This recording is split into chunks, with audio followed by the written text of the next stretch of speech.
Well, here in Virginia, it went from 40s and 50s and windy to, I think it's going to be about 85 today in 2 days. So I'm still getting used to the heat. But now that the weather's broke, time to get some projects done outside. This one, these pieces all laying here are an old CB antenna. So this is a 5/8 width for CB.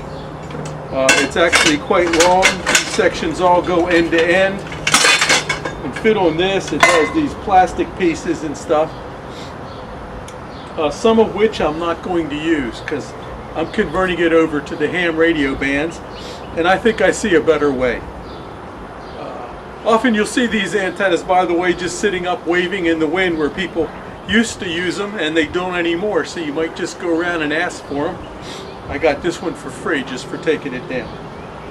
Let me show you what I'm doing. This is the base part of the antenna, the part that would hold it up against a support pole, and you use these holes right here to bolt it up against the pipe or whatever you want to hold it upright.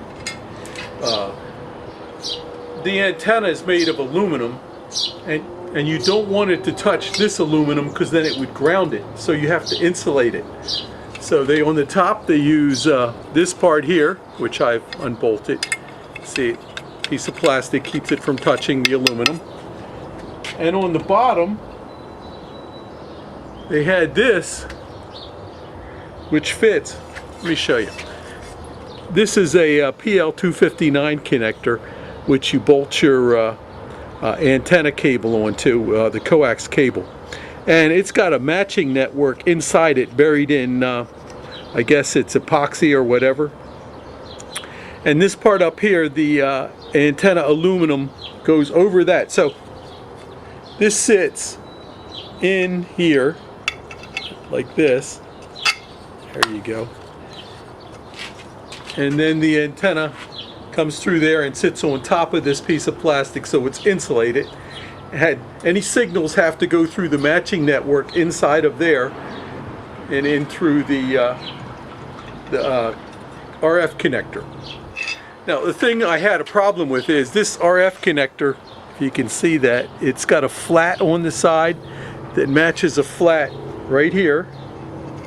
So that's not really round, it's got a little flat on it, and that's when you tighten the screw down on this, when you put it in and you tighten the screw in, there's no way to hold it, so they put a flat on it so it wouldn't turn.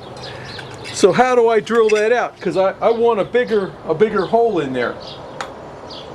So my solution was, I went on my lathe and I made this little bushing which has a flat on it, and I put it in the hole, actually from the bottom, and then use this hole saw to drill it out. I've got the bushing in the hole with the flat, so the bushing's not going to spin.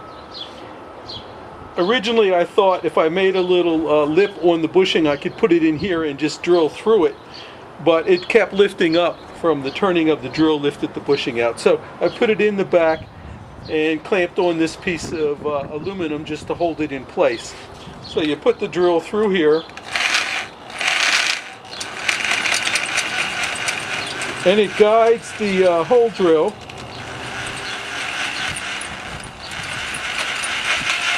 to keep it on center.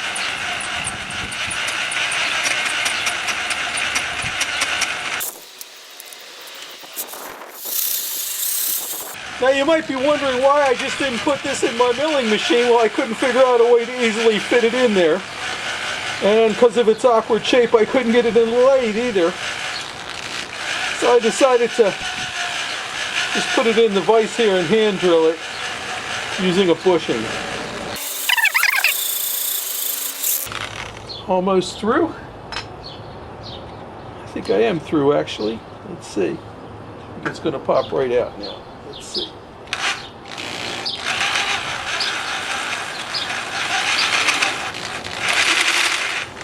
Oh yeah. So now the hole comes out.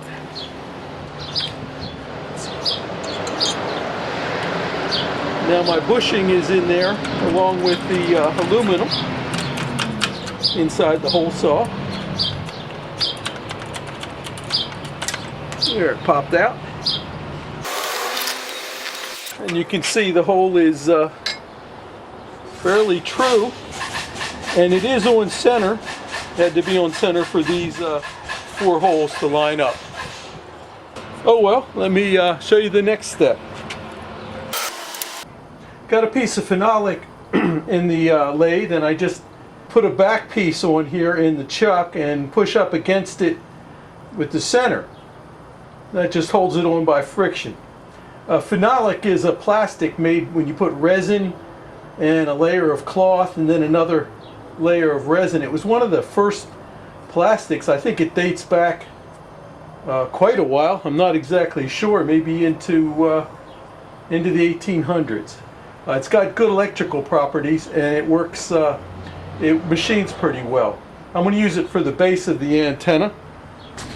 It's going to replace this part, and I'll machine it to fit in here. So that's 2 3/4 inch diameter I have to cut out.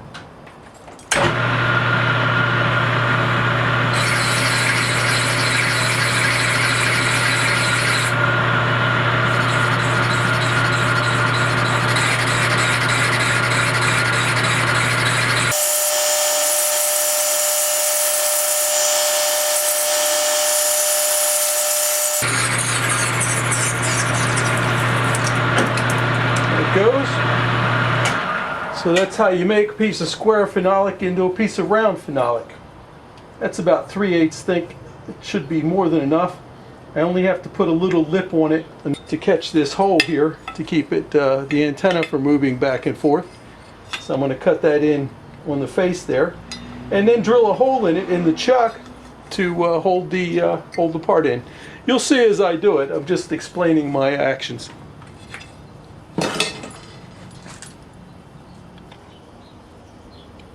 Well, here's the rounded piece of phenolic. You can see I just hold it up against the back here with the live center, and it seems to hold it pretty well. At least for phenolic. With steel you have to be real careful because it'll slip, but this is kind of easy to cut. I was just thinking I'm going to cut a little lip down here. I measured the distance that these holes take up.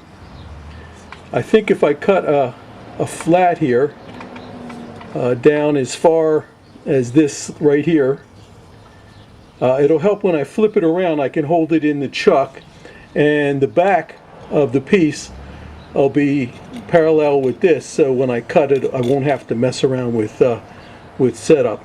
I think that's a good idea, doing it that way. You'll see.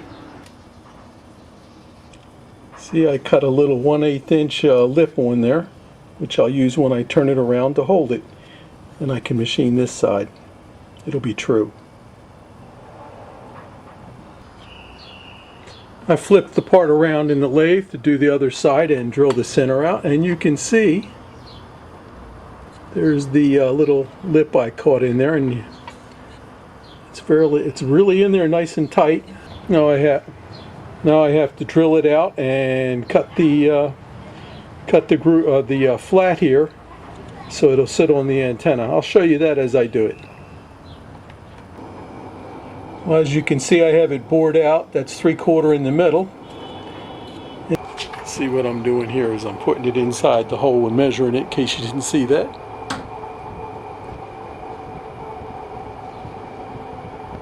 So if I cut that at that piece of aluminum at 130, looking right, 1 inch 130, I think it'll work. Give me a little bit of clearance to get in it without having to bang it in. I already took a couple of cuts off this. This is a piece of square stock which I'm going to use. Leave it square at the bottom, cut it round so it'll fit inside the base of the tubing of the antenna. That way I can put a wrench on there when I tighten the bottom screw. This will become apparent when I finish it.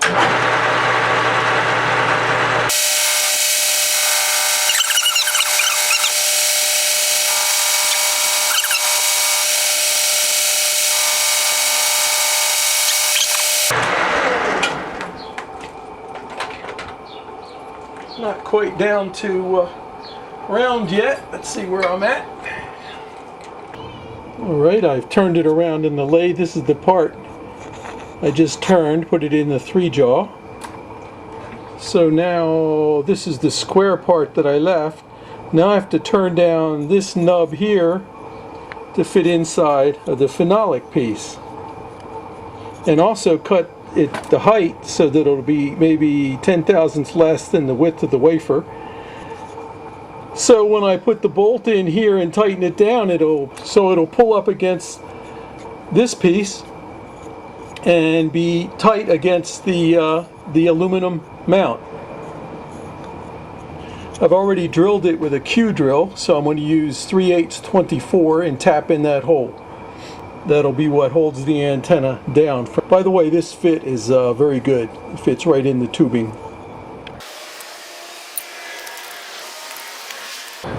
Okay, here's what I got so far. And I'm not going to finish it today. The antenna mount. Here's the tube that's going to be the bottom run of the antenna.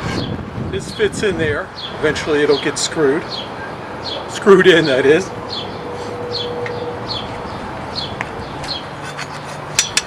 Then this piece fits in that hole right there, and then that pushes in there like that.